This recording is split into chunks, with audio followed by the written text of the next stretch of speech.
Ska jag have record? Just did.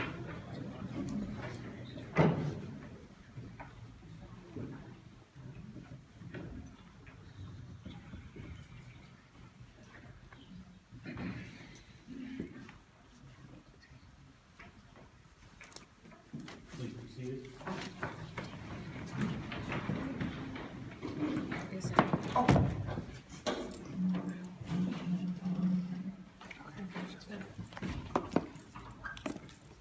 Before we begin, you can ask everyone to turn off their cell phones and devices and for other people.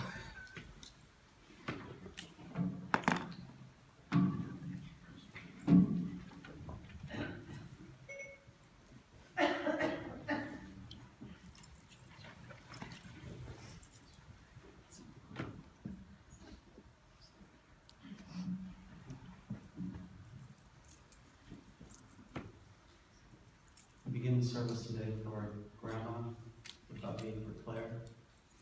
By first reciting the ancient Chayil, the Ode to the Woman of Valor. It was composed many years ago by Shlomo HaMelech, King Solomon, as expressing the ideals of a Jewish woman, but also we believe that he received this as an inspiration, for it was Abraham's eulogy for his wife Sarah. And we'll now sing it in our honor. Ancient findings of Rachel beginning from but a bale bala Vishala lo yaksar Mala sitolora Kol yimei chayeva Darshar temeru fishni Atas b'fetz kapneha Hayisakani yosofen Imerach Tobi Lachman, Bataka Mio Laila, Bakion Telebase of Kogramasa, Zama Sarvatipacheu, Mikri Chapana Takaren, Chagra Bios Masneha, Batia Metsurosa, Tava Pito Sapra, Loibe Malana Neira. Yada shilcha bakishor, v'chabet amrufale, kapa parseliani, v'yada shilcha le'evyon, l'sir l'veisa mishale, icha beisa l'vushalim, marvadim asasala, sheish ragam l'vusha, nada v'sharim mala, v'shif yoim zikni aret.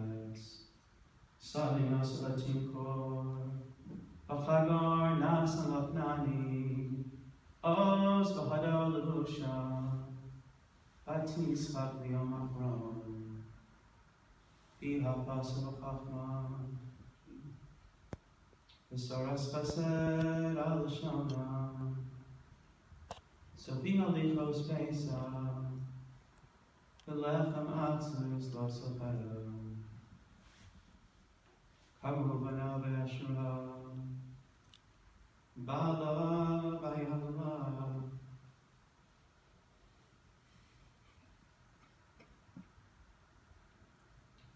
Rabos pagas azuchai,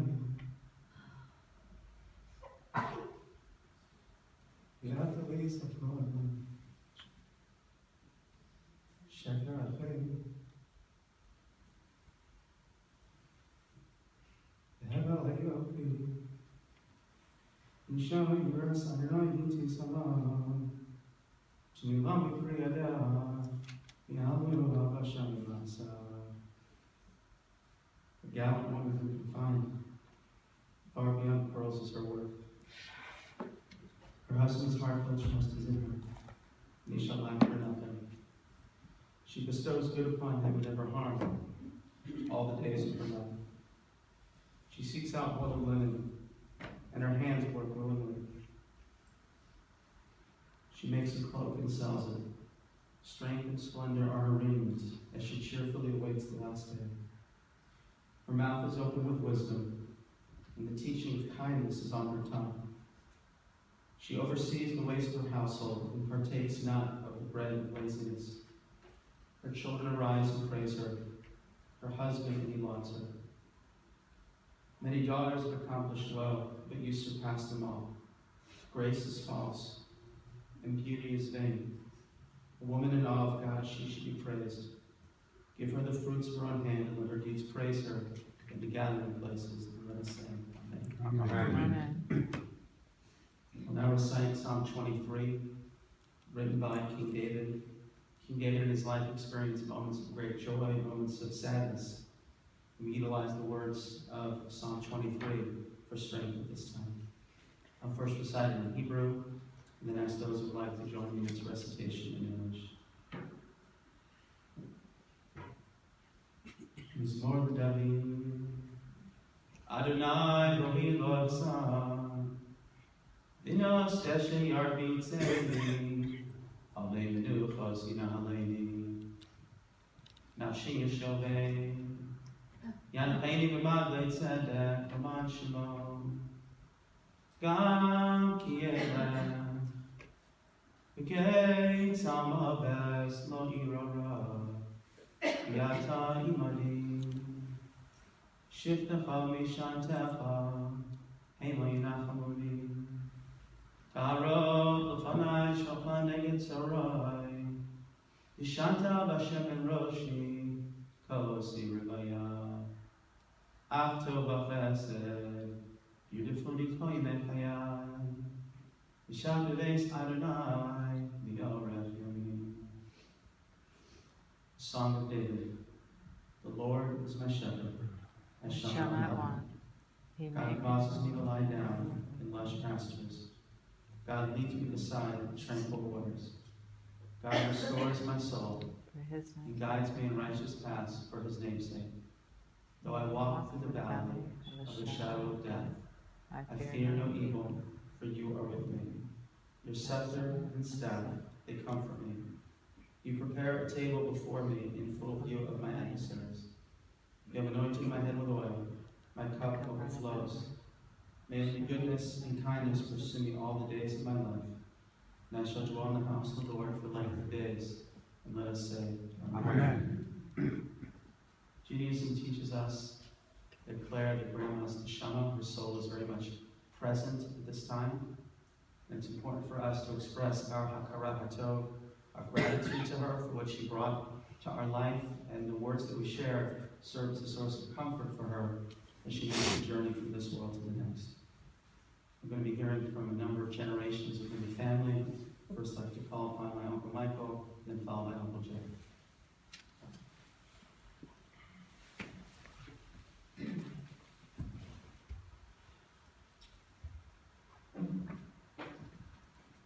I'm Michael Nancy. I am Clara and Harry's older son. She was, the words that I would use would be determined woman. Sometimes I think the better word would be stubborn. Very, very stubborn. When you think back on what she experienced in life, she was born in, at least as we get her to mid-numbers, she was born in 1914, or maybe 15, or maybe 13. And she never wanted to admit the exact age because she knew that if she was, in my mind anyway, fully honest, she'd be older than Dad. And that wasn't acceptable. Anyway, a determined, as I said, stubborn woman. It's interesting to think back on her life. She became of age in, call it 1930, roughly. She didn't know anything about computers. She didn't know anything about television. She had knew very little about radio. There had been a lot of unrest in Europe, World War I. She lived through all. She spent 8 or 9 years living in Gdansk, Poland, to wait to get to the U.S.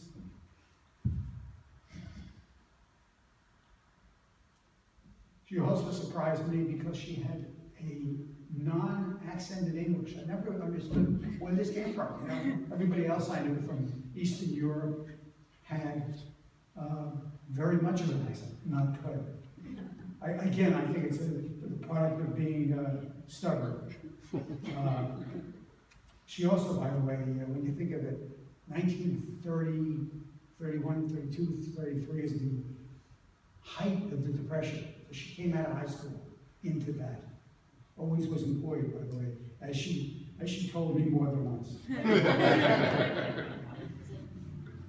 She also advocated girl power.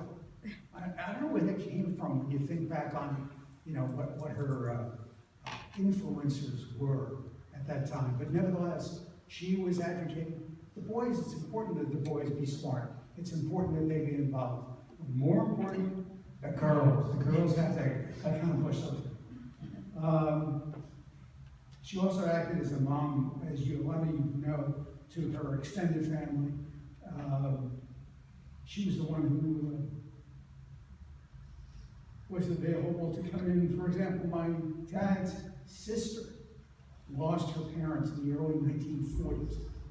Well, then Aunt Ruthie came to live with us, basically. And it was mom's job to take care of it. I'm skipping a lot of this to make it easier for you and for me. Not too much, honey.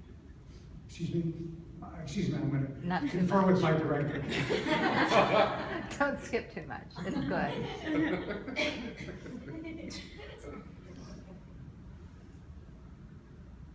She also did not have the opportunity to understand modern psychology the way I think she would have.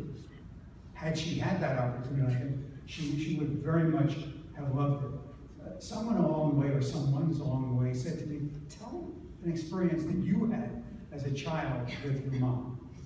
I'm going to give you one quick story, which is that when I was about 9 or 10, she decided, come the summer, that I should cut my hair very short, because otherwise I would be too hot under my full mane of hair.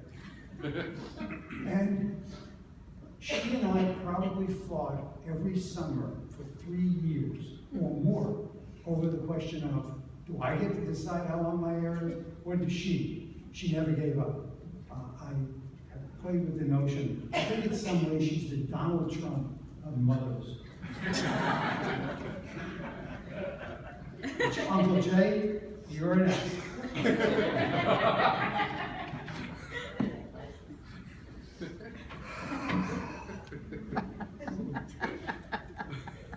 She would have loved to run for president. I know, she would have. She would have been joking. She would have been running the businesses and firing people.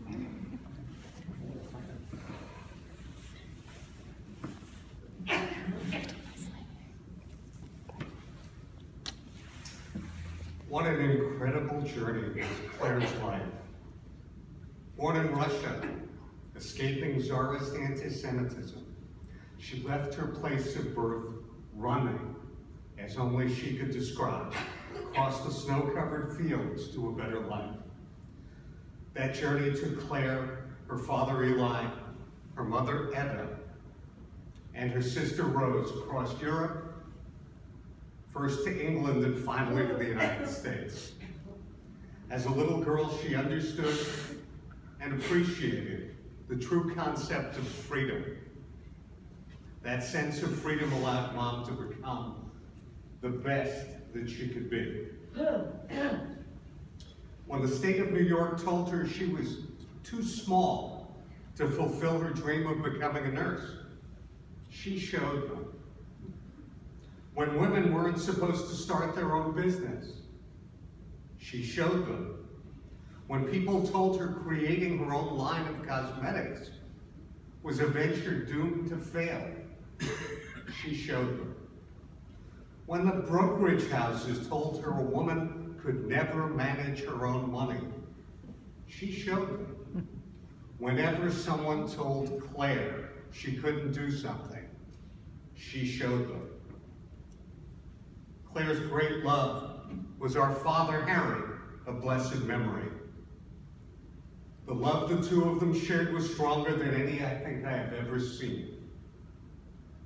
When Grandpa died 8 years ago, a part of Grandma died as well. She quelled over the successes of Michael and myself. But perhaps her greatest joy came from our sister Sandra of blessed memory. Although she rarely told them, she doted to others on her son-in-law Herb and her daughters-in-law Peggy and Sherry. 3 children led to 12 grandchildren, and at last count, to 34 great-grandchildren. Bubby took incredible pride in her family. Earlier this week, Mom's doctor, Dr. Providence, referred to her as a woman of character. For the last several days, I have thought about this phrase and how appropriate is this description. For over 101 years, Claire represented the personification of character. She led her siblings. God knows she led her husband. She tried to lead her children, her grandchildren, and her great-grandchildren. To be honest, her methods often fell short. Scary, angering, shocking, disappointing, and frustrating many people. From corporate executives to the coffee server at the local restaurant, no one escaped Claire's wrath. Anyone who encountered Claire never forgot the experience. However, the fact remains that Bubby's ultimate intentions were always lofty. She simply wanted everyone around her to be the best person they could be. I would be remiss if I didn't single out the angels who have helped Bubby over these last several years. Teresa, Sandra, and Millicent, you are part of our family. You have been the insurance for Michael and myself, which assured us that Mom was receiving the best loving care. Our entire family is thankful for everything you've done. Mom, you were the toughest woman I ever met. You managed to press each of our buttons. You angered us, and you challenged us, and you made us better people. We will always love you and honor you by becoming the best persons we can be. Your life will forever be a blessing.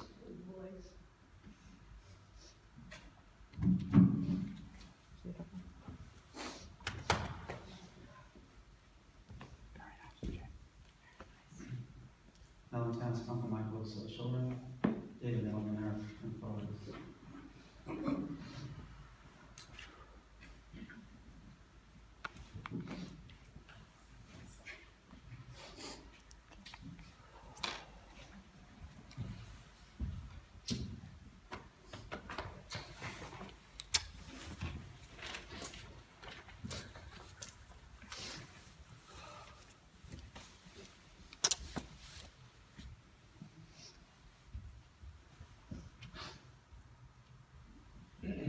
It's 11 p.m. Sunday night. I'm trying to write these short remarks and I can't find the words.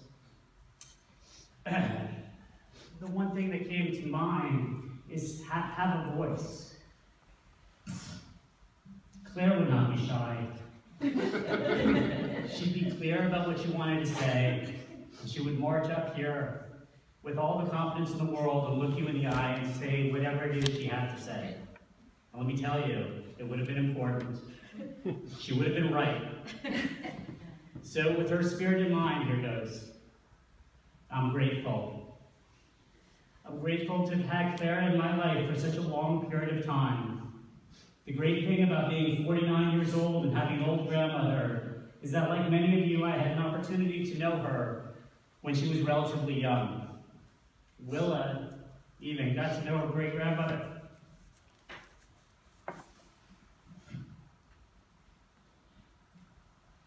They colored and baked and danced and played, and I'm very grateful for that. My grandmother was actively engaged in our lives. We made countless trips to Florida and they to LA. In 1975, when my family moved to LA, it was my grandparents who took care of us while my parents readied the house, and then my grandparents flew us to LA. When my cousins Donnie and Ellie and I were reaching the age of our bar mitzvah, our grandparents took us on our first trip to Israel. We talked often and emailed and faxed and visited. My grandmother cared. She cared about what decisions we were making, where we were going to school, what we were doing for work, how much money we were making, how much money we were saving. It should be at least 10% of your paycheck. If we had trouble, she would be there, always pushing us to be the best people we could be. I know that she was a tough woman, and we've all had stories about how tough she was. She was short, a woman.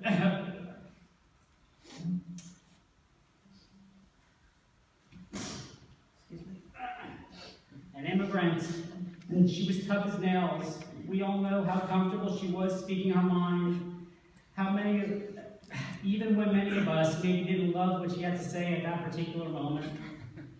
For me, though, that's not the story of my grandmother. Being tough was just...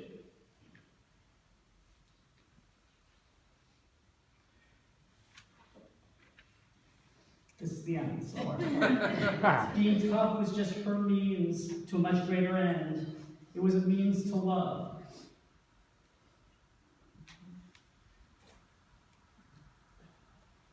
My grandmother loved fiercely. She loved all of us, and she loved this amazing life that she had. In her own way, she was determined to have an outsized presence in the world and in our lives, and she succeeded. She pushed us because she loved us. She indeed was the matriarch of our family. She made us feel safe and showed us the way. We're all lucky to have had her in our lives. I'm lucky. I love you, Grandma.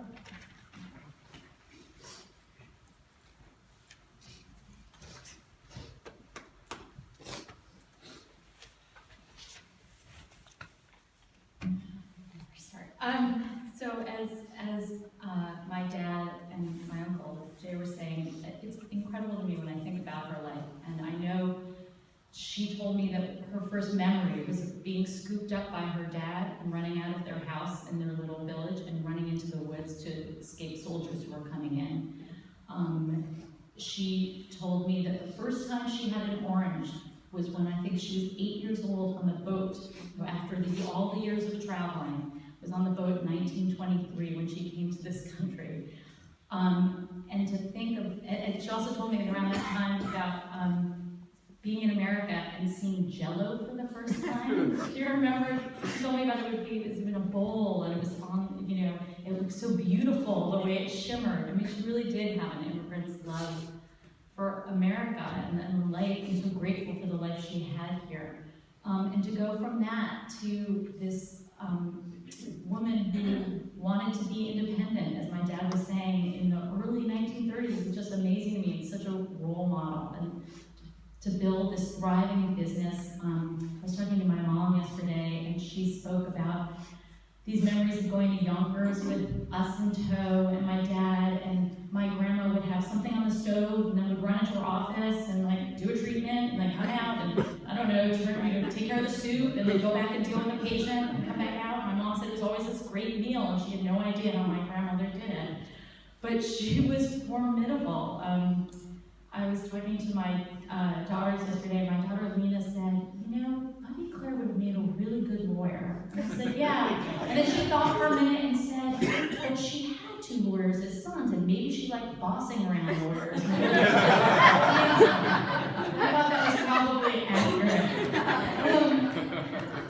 But what really mattered to Grandma was family, and it was amazing the way she was so present in our lives, no matter how far we were. And one of the stories stories I like to remember is, so we were living in LA and they were probably in Yonkers or Florida, and I remember talking to my grandmother one day and she said, "What are you having for dinner?" And I said, "I don't know." And she said, we were at my dad's house, and she said, "Well, check the freezer." And I opened it, and she said, "Behind the popsicles, to the right of the Stouffer's, there's going to be a kugel that I put in there to frost it, and it'll be great." So she had this ability to feed us 3,000 miles away. And you know, she always, she was just really amazingly focused on her family, and the 12 of us are so, you know, lucky to have had her as our grandmother. And I wanted to, she always had the last word, so I thought I should give her the last word here. I came across something that she wrote after Mother's Day, 1999, and she wrote, "I feel I've been blessed. Not only do I have 15 grandchildren, including 3 newcomers," she wrote at the time, there are obviously more now, "but I'm close to all of them. I know their strengths, their weaknesses, I share their dreams and aspirations, and I love them all. When the need exists, I will suggest, encourage, and at times scold when I feel they were lax in some decision. But I do feel that they know what I say comes from a very deep love and caring that I have for them." And it's really true. I'm so grateful.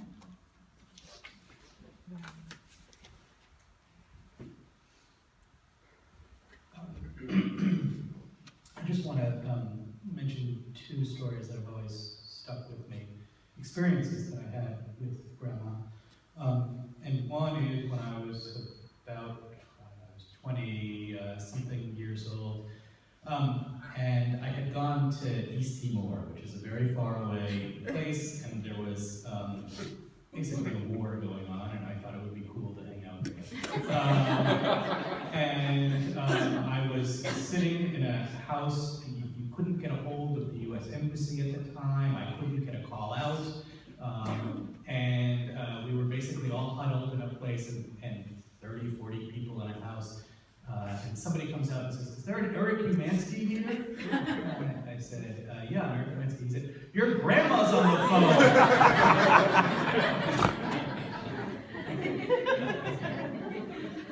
And then I went home very quickly after that. As some of you also might know, I also had a little bit of trouble graduating from college. I had some papers that were a few years late. And Grandma called me at some point and said, "I want you to finish those papers. And what you can do," and that was the scold part, but there was another part, and what she said was, "You come down anytime to Florida, and I will take care of you, and nothing will bother you, and you can do your papers." And so I did that, and I went down, and I stayed there, and every morning we would go to the gym together. And she with her pink gloves would do weightlifting, and Grandpa Harry would walk around a little bit, and then I would come back, and I did my paper, it was a wonderful thing to have her take care of. That's it. I love her very much.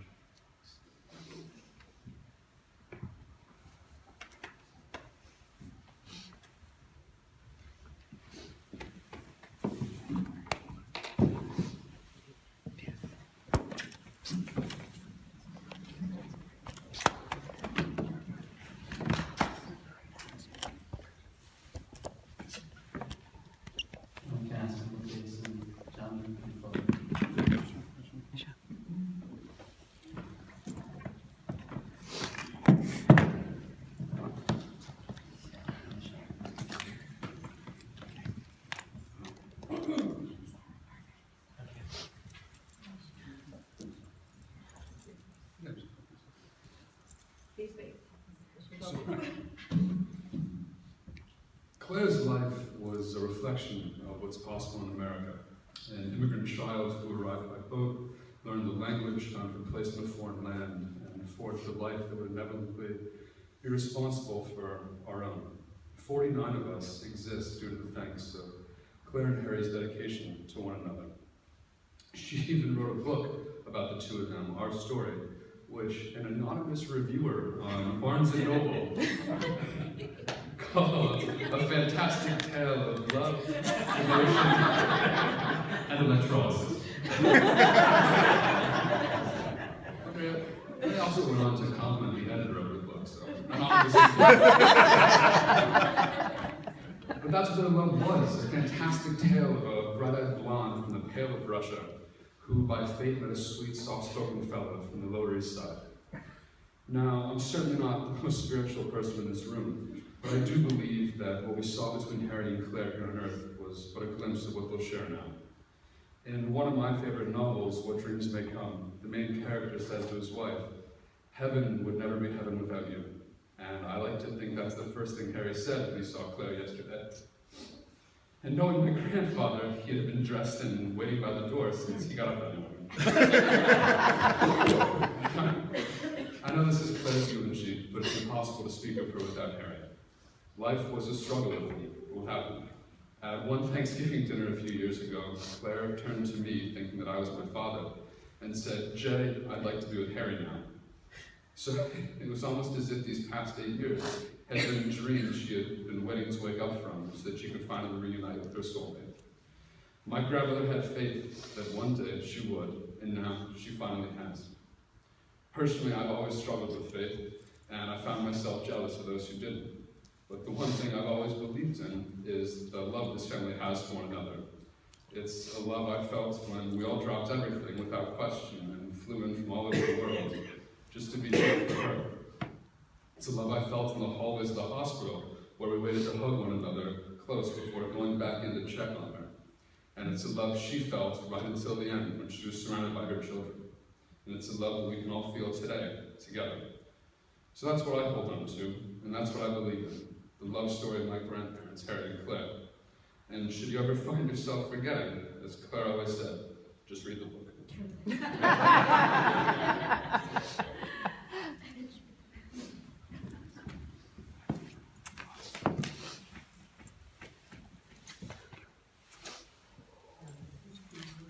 I'm going to ask my siblings to come forward, and they're all not speaking, but instead, a few of them will share their thoughts.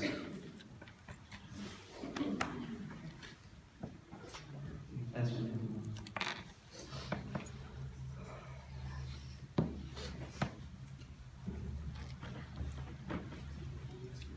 Well, there's lots of them.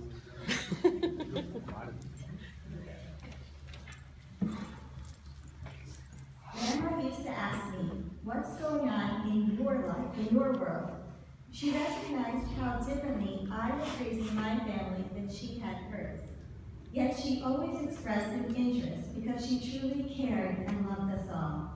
So even though it's unconventional in our circles for women to speak at a funeral, Connie and I would like to share some thoughts with you because we know that's what Grandma would have wanted. In fact, she insisted on speaking at Ina's funeral since she knew my mother in a way no one else did. Each of us had our own unique relationship with Grandma, and I believe that's why so many of us feel inclined to share our memories and thoughts. I miss Bubby terribly, already knowing that I'll never be able to visit her again, bake challah with her, hear her say, "I love you too."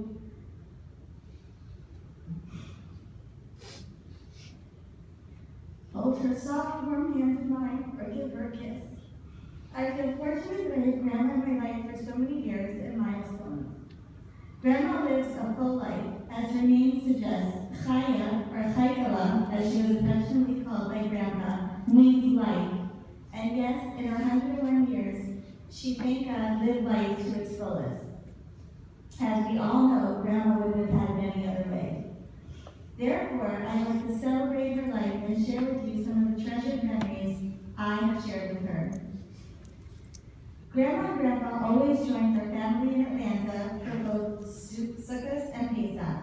Grandma helped Ema prepare for Yom Tov and always cooked her famous, delicious shoulder roast, mantetzlah, and Passover rolls.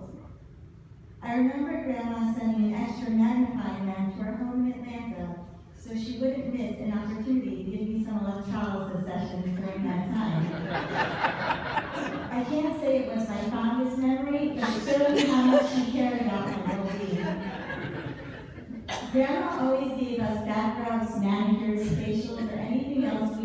toys so we would feel pampered while we were with her. Grandma and Grandpa's condo, both in Sky Lake and Aventura, was my favorite vacation destination. I was treated out to dinner, shopping, and daily pool excursions. My favorite memory, though, was staying up till close to midnight with Grandma laughing together while watching The Golden Girls, a show we both enjoyed. Grandma took me shopping often and taught me how to be a smart shopper. Don't overpay, only get quality, make sure it fits well, and of course, always ask for a discount. As young kids, Grandma and Grandpa picked my brothers and I up from the camp bus stop in Washington Heights and brought us back to their home in Yonkers. Grandma would immediately wash all of our camp clothes, so when we returned home a few days later, Ima, Allah Shalom, wouldn't have had so much laundry to do. While there, she would give us donuts and milk for a snack, giving us the message, we can have our sweets as long as we have something healthy to go along with it.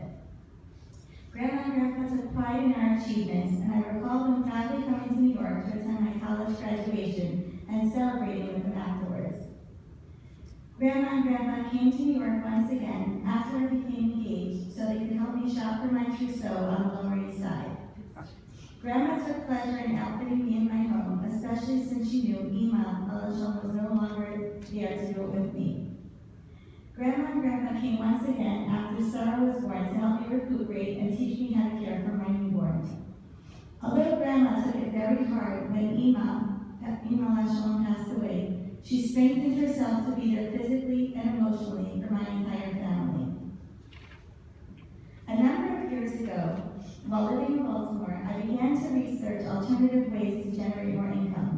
Grandma encouraged me to go into the field of electrolysis, but it didn't stop there. She became dedicated to the cause, researching current electrology schools with me, paying for my schooling, grilling me with questions about what I was learning, and finally completely setting me up to begin working. And of course, she had me work on her as well to test my skills. And this was nothing extraordinary for Bubby. This was the way she did everything, generously, thoroughly, passionately, and with love. The list goes on, but in the interest of time, I will stop here. Grandma, or Bubby, as my children call her, has played an integral role in my life, helping fill a void when it needed to be filled, and I am forever grateful for her constant presence in my life. She was a role model of what an ideal grandmother should be. I ask you forgiveness, Bubby, for anything I may have said or done to cause you any pain. I love you with all my heart, always.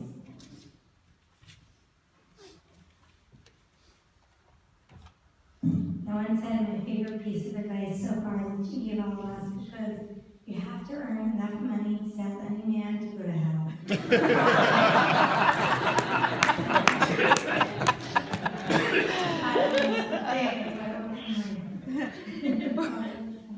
Okay.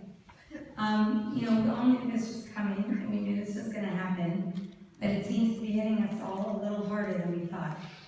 I was trying to figure out yesterday why I couldn't get through the day without crying. She was 101. This was supposed to happen. And then it struck me. We were driving back to Boca Raton from Thanksgiving in Jacksonville yesterday morning, and the song that was playing in the car when Raquel called to tell me that Grandpa passed away was "You Can Count on Me," which just about sums it up for me. You see, for me, after Ima died 26 years ago, Grandma and Grandpa, but particularly Grandma, was the one constant in my life throughout all the change I went through. Whether it be growing up too fast after Ima died, going to Israel to study, living on my own in New York, dating Menachem, breaking up with Menachem, dating Menachem, and breaking up with him again. Grandma was there through it all. As a child, visiting her in Aventura and shopping at Lomas together. As a young adult, getting unsolicited advice offered from her during every phone call. And as an adult, visiting her in Riverdale with my own children. Grandma was an ever-present force to be reckoned with. For me, for my siblings, for all of us. Grandma was always there for as long as I can remember. She wasn't herself these last couple of years, and it's a comfort for me knowing that now she and Ima are together, finally, after all these years. When I talk to Ima, I know I can talk to her too, and know that she's listening. And the words of the song was playing when I got for Girls Call yesterday. If you ever find yourself stuck in the middle of the sea, I'll sail the world to find you. If you ever find yourself lost in the dark and you can't see, I'll be the light to guide you. You'll always have my shoulder when you cry. I'll never let go, never say goodbye. You know you can count on me, like 1, 2, 3, and I'll be there. And I know when I need it, I can count on you, like 4, 3, 2, and you'll be there. You can count on me, because I can count on you. Grandma, I counted on you for so long, and now you can count on me to keep your memory alive for my children. I love you, Bubby.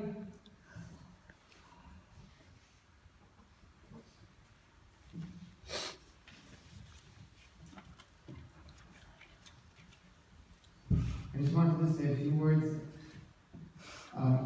eulogy for Grandma, about whom we all have a lot to say. As a child, I knew Grandma as someone who would visit us, especially at Yom Tov, who would host us and spoil us while we were there, who would take us on fun trips, who was able to get me to drink milk, and for whom we would each receive a birthday card, a special birthday card that included money. In particular, I remember that Grandma was someone to whom I wanted to give nahas. Although this was usually pleasant, occasionally it made me feel as if I was under pressure. Over the years, I've come to a better understanding of Grandma and have realized that this was part of how she expressed her love for her children and her grandchildren. Grandma expressed her love by actively caring about the details of each of our lives, by investing in us, and by inspiring us to excellence in all aspects of our lives. Our health, by ordering Prevention Magazine and urging us to eat in a healthy way. Our looks, by removing all of our blackheads. Grandma also greatly cared that we became self-sufficient, helping us in attaining our chosen careers and goals even if they weren't her first choice. Most of all, Grandma wanted each of her children to become a mensch, and we knew that as her children, we had no excuse not to be a mensch.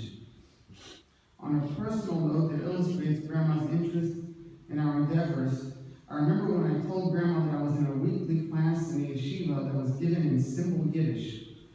Grandma wanted me, she mailed me 2 Yiddish textbooks. I remember actually sitting at the kitchen table with her. I obtained a Yiddish Chumash, and we studied Chumash Bereshis together in Yiddish. We owe so much to you, Grandma. I just want to take this opportunity to ask for forgiveness for myself and by extension on behalf of the entire family. If I didn't show you proper respect, or if I didn't adequately care for you as you cared for us. We love you, Grandma, and may your neshama be bound up in the bound of life.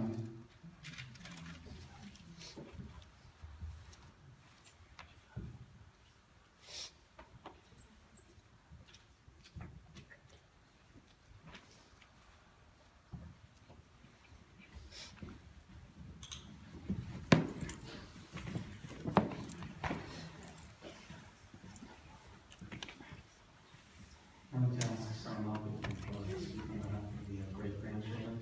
They are just great-grandchildren. She don't know who's speaking, but the great-grandchildren want to come up and stand with her. That would be very nice.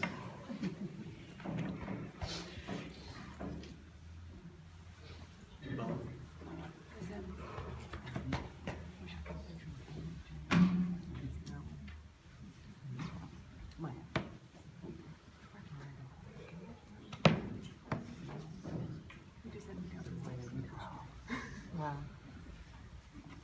Jonathan just said this whole elementary school. This is only some. Yeah, I know.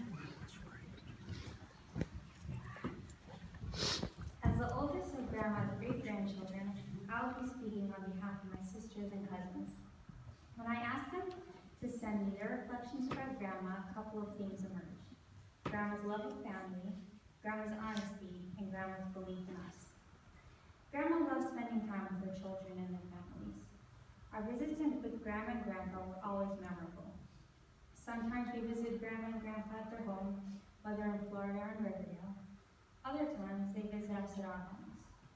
Each of those times, we were able to feel the sincere love Grandma felt for us, whether through her hugs, words, or massages. Even when we are not close by, Grandma was thinking about us. She remembered our birthdays like she remembered her own. Grandma's love of her family is something we should all emulate. Grandma can also be described by her honesty. Grandma was very observant and would always be honest and blunt with what she said.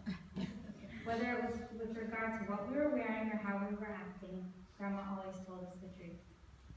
This honesty helped us know what is right and what is wrong. Grandma also gave us honest and good advice. She taught us how to be good shoppers and get good quality clothes while being cautious about not spending too much. Grandma encouraged us to do our best in school so we could be the best people we could be. And that leads me to my last point, Grandma's belief in us. Grandma always wanted to know if we were reaching our potential. When we visited Grandma in Riverdale, she always wanted to know what we were up to, whether in school or in our free time, just to make sure we are on the right path. Grandma was also a strong feminist. She believed that women could do and be anything. As a great grandmother to many girls, this message was clear to us. Grandma believed that we could be anything we wanted to be. Grandma, you have taught us to love our family, be honest, and live up to our potential. We hope we live up to your expectations and make you proud. I will conclude in Adina's very eloquent words. Grandma has lived a long and full life. In her 101 years around, she escaped Russia, came to America, started a family, built a business, and watched as her children, grandchildren, and great-great-grandchildren blossom into adults. One generation is ending, and a new one is beginning. Soon we will no longer be the youngest generation looking up, but a link in the chain holding things together. We will rise to this challenge and attempt to impact the future generations as well as Grandma did with us. We love you, Grandma, and we will miss you greatly. Thank you for all you have taught us.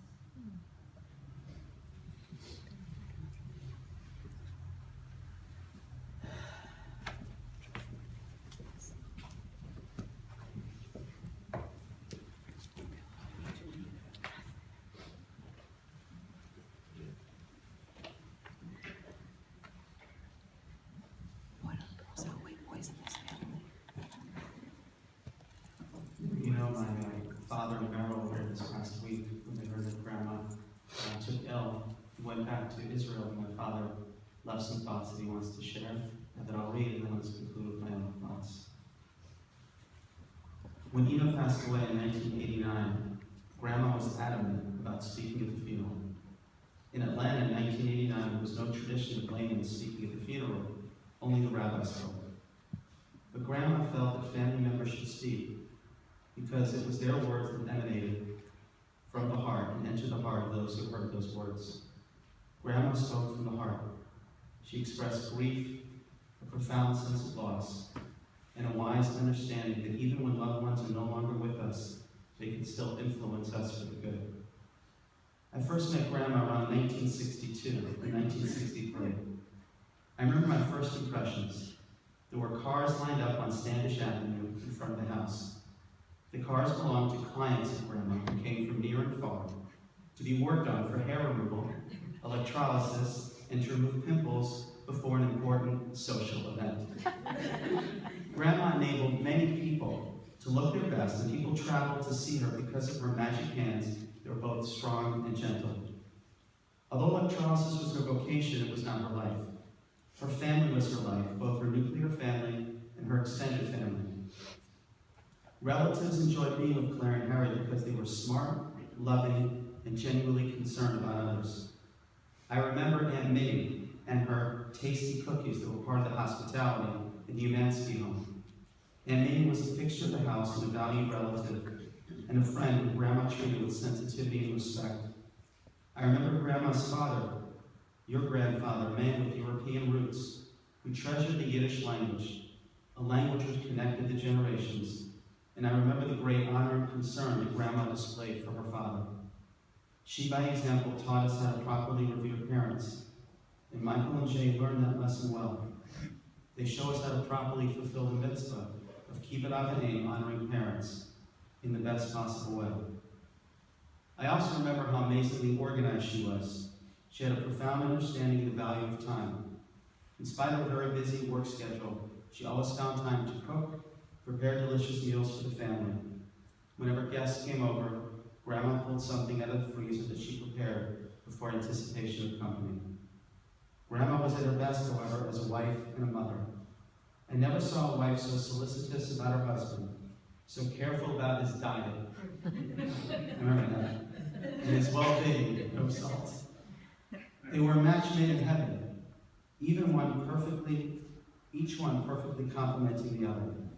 Grandma was the outgoing, opinionated matriarch, and Grandpa was the source of quiet deliberation, the voice of calm reflection. Their greatest achievement in life was their children, in whom they took great pride. They were skillful parents who set high standards for their children, high academic standards and high moral standards. They did this by setting a good example, by being good role models. And they were also very wise. They did not coerce their kids to enter a specific vocation. Rather, they listened to the unique voices of each and allowed them to make their own life choices. And whatever those life choices were, they supported their kids with unconditional love and support.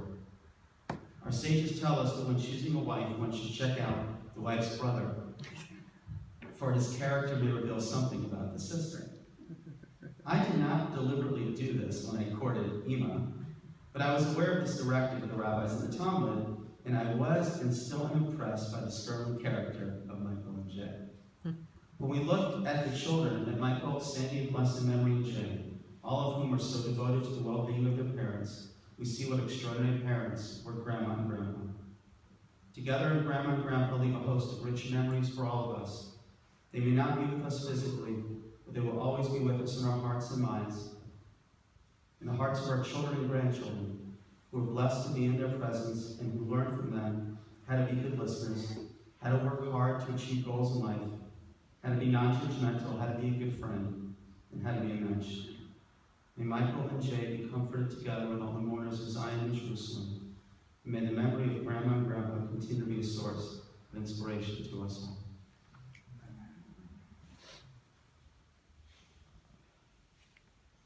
I just want to conclude with my own thoughts about Grandma.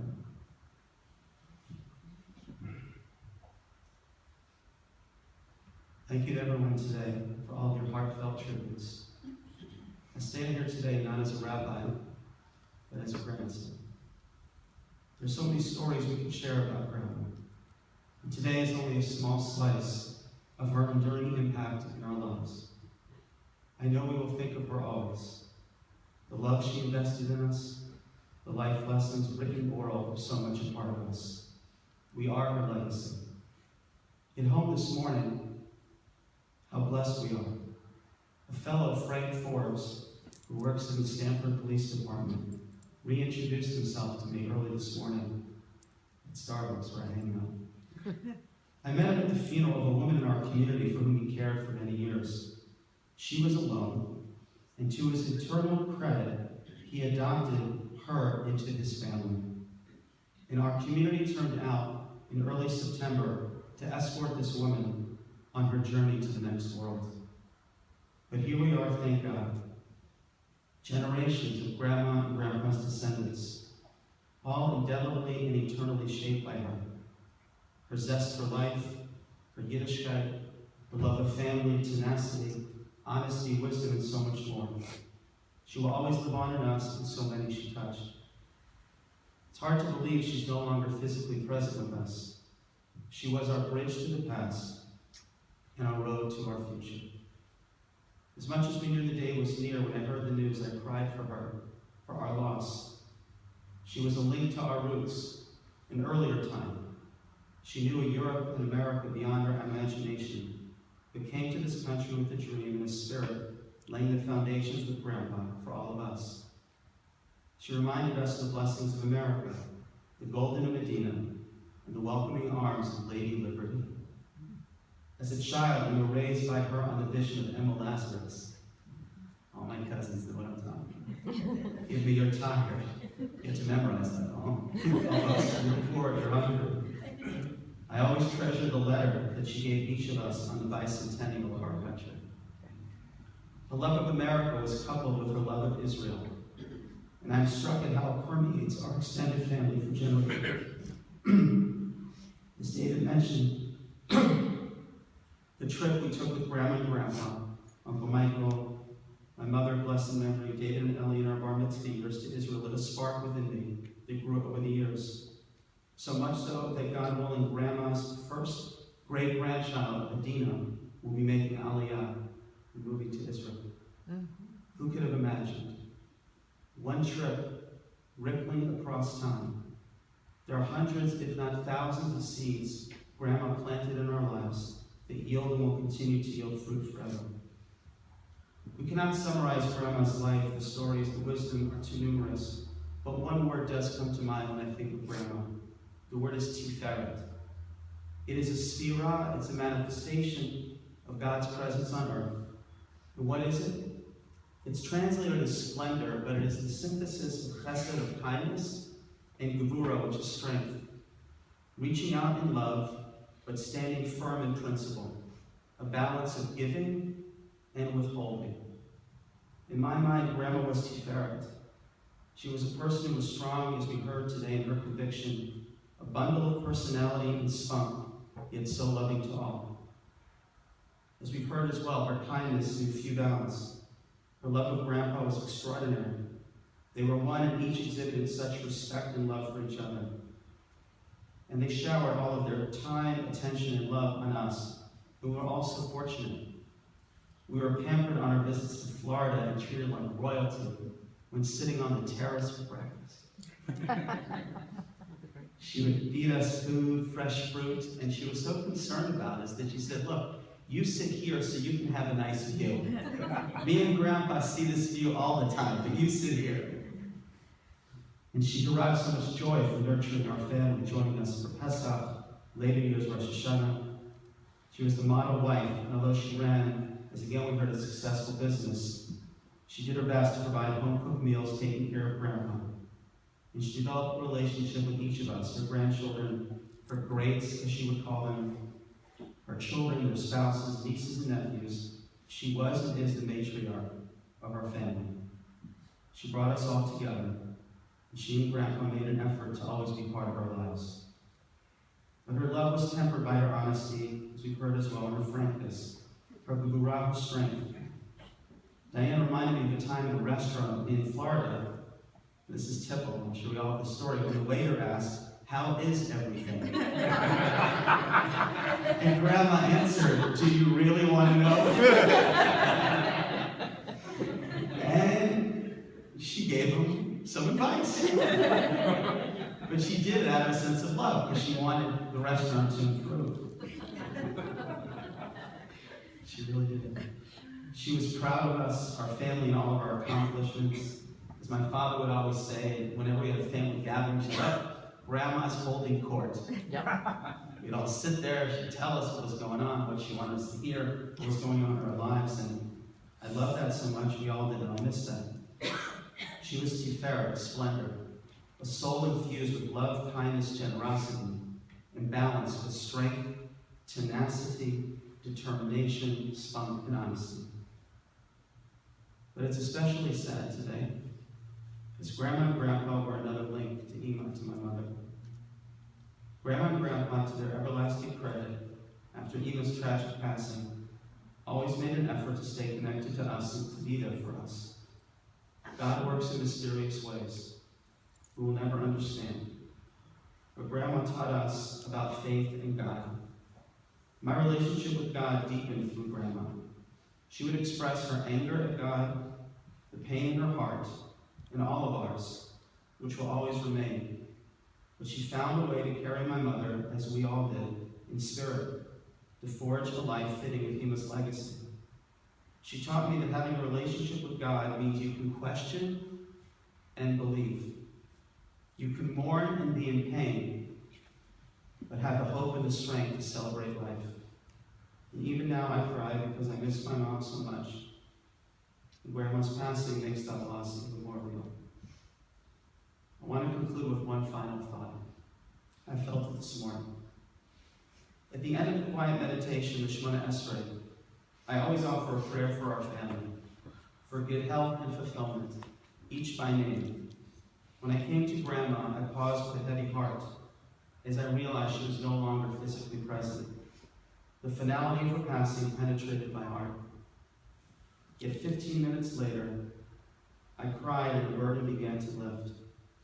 This week's Torah portion is by Yeshiv, the one that I read as a bar mitzvah on Thanksgiving morning in 1980 in Atlanta. And this morning at the service, I asked to read the Torah in memory of my grandmother and my mother, who I knew were watching me, as they did about 35 years ago in Atlanta.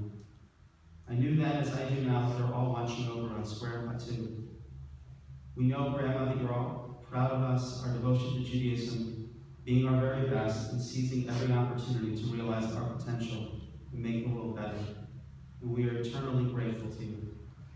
Grandma, on behalf of Diane, our girls, everyone here, your caregivers, Michael and Sherry and their family, Jay and Peggy and their family, Abba and Meryl, the relatives, cousins, friends, we love you so much. We will miss you always. Your touch, the squeeze of your hand, your kiss, your love. But know that you led an exemplary life. You gave your all in the over 100 years that your holy soul blessed this earth.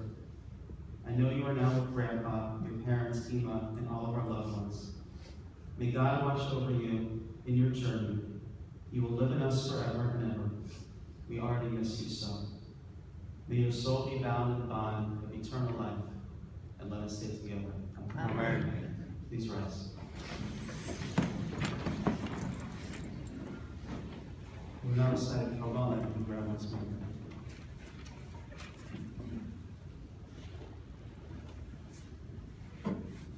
El Malay Rachamim, Shechem Barobim, Hamatzei Medofanofana Kafeshina, B'malos Kedoshim Uzarim, Zorakim Azim, Es Nishmas, Chayim Basel Yakim Shol Chololama, Ba'avor Shanach Mispali Baras Baras Nishmasa, Beganein Temlu Chasa, L'chaim Bal Rachamim, Yasti Reha V'Seisek Nafal Levim, V'Yitzror V'Yitzror Chayim Nishmasa, Adonai Nachalasa, V'Samech V'Shem Mishkava V'Nomar Amen. God, full of compassion, you draw us on high. Grant proper repose in the sheltering wings of your presence, in the lofty levels of the holy and pure. To shine as the brightness, the firmament to the soul. Chaya Bas El Yakim, who has gone to the world, for whose memory we pray. May her repose be in paradise. May the Master of compassion bring her under the cover of God's wings and bind her soul in the bond of life. May the Lord be her heritage, and may she repose on her resting place in peace. And let us respond. Amen. Amen. The funeral service will continue from here to Sharon Gardens in Valhalla, the Kensico Cemetery. Following that, the family will be sitting Shiva at the Hebrew home in Riverdale. And there will be a minyan there in the afternoon, 4:10 p.m. for Midnight Marav. Shiva will conclude this evening at 8 p.m. They'll also be sitting Shiva tomorrow morning there, following a morning service at 8:30, and sitting Shiva on Tuesday until 11 a.m. Now I'd like to ask the grandsons and son-in-laws to all come forward to serve as pallbearers.